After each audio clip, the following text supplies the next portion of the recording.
In the early 1800s, the British East India Company was consuming the Indian subcontinent. Backed by highly disciplined infantry and massive financial resources, this corporate military force annexed territory after territory, moving steadily northward. Looking closely at this 19th century map of India, you can trace the company's northern expansion until it hits a very specific geographical line, the Sutlej River. Directly across that river lay the Punjab. This territory was incredibly vulnerable. It was fractured into 12 separate warring factions, known as Misls, each controlling small pockets of land and constantly fighting one another for dominance. The East India Company had the troops and the wealth to cross the Sutlej and absorb these divided factions with ease. But they stayed on their side of the border. They paused their colonial expansion because they were genuinely afraid of the military power developing across the water. That power was being built by a man named Ranjit Singh. He started his military career as a young, one-eyed commander leading one of the smallest Misls in the region.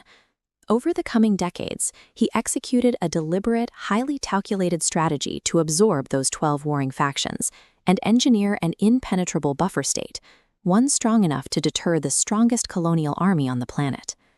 The foundation of that state was laid in 1799. At just 19 years old, Ranjit Singh successfully captured the massive fortified city of Lahore, establishing a central capital. From Lahore, he needed to consolidate the rest of the fragmented Punjab.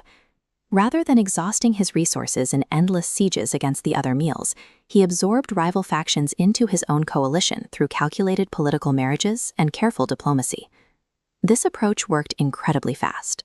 Within a single decade, his borders expanded outward to secure almost the entire territory stretching from the Sutlej all the way to the Indus River.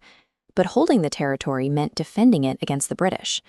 The traditional Khalsa armies relied heavily on swift cavalry charges. Ranjit Singh recognized that horses and swords would quickly fall to modern European artillery fire. To solve this, he actively recruited out-of-work European generals, veterans from France and Italy who had fought under Napoleon Bonaparte. He paid them to systematically retrain his Sikh soldiers in modern infantry tactics and artillery formations. He also built domestic foundries to manufacture heavy cannons. The result was a standing professional army of 60,000 highly disciplined troops, equipped with their own locally produced firepower. By arming an Asian military force with European hardware and training, he successfully neutralized the East India Company's main technological advantage, forcing them to treat his borders with strict respect. Even the most advanced military hardware cannot save a state if it collapses from within. To prevent internal rebellion in a highly diverse region, Ranjit Singh implemented a system of strict meritocracy. He appointed Muslims as regional governors, placed Hindus in charge of finances, and retained Sikhs in key commands.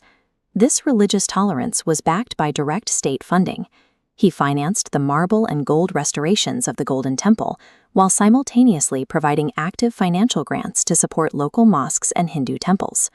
Secure borders and internal cooperation sparked massive economic growth. Trade routes across the Punjab stabilized, agriculture boomed, and Lahore quickly became one of the wealthiest cities in the subcontinent. The state treasury swelled to enormous proportions, eventually coming to hold some of the world's most valuable assets, including the famous Koh-i-Noor diamond. By fostering social inclusion and shared prosperity, Ranjit Singh effectively removed the internal fractures that colonial powers usually exploited to divide and conquer their targets.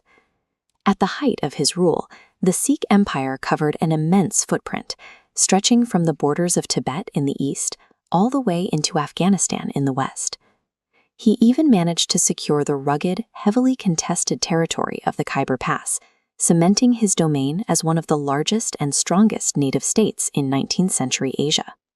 Despite having no formal education and being entirely illiterate, Ranjit Singh engineered a complex, functional government out of total regional chaos.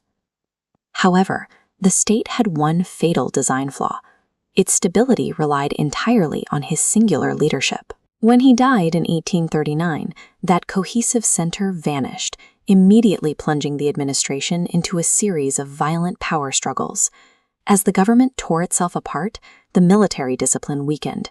The British finally saw their opening, crossed the Sutlej River, and initiated the Anglo-Sikh Wars that would eventually collapse the empire. Even though the state fell after his death, the decades he spent ruling the Punjab offer a clear historical blueprint. By aggressively modernizing his military and insisting on internal unity, Ranjit Singh proved that an indigenous state could successfully hold its own against the most powerful colonial force in the world.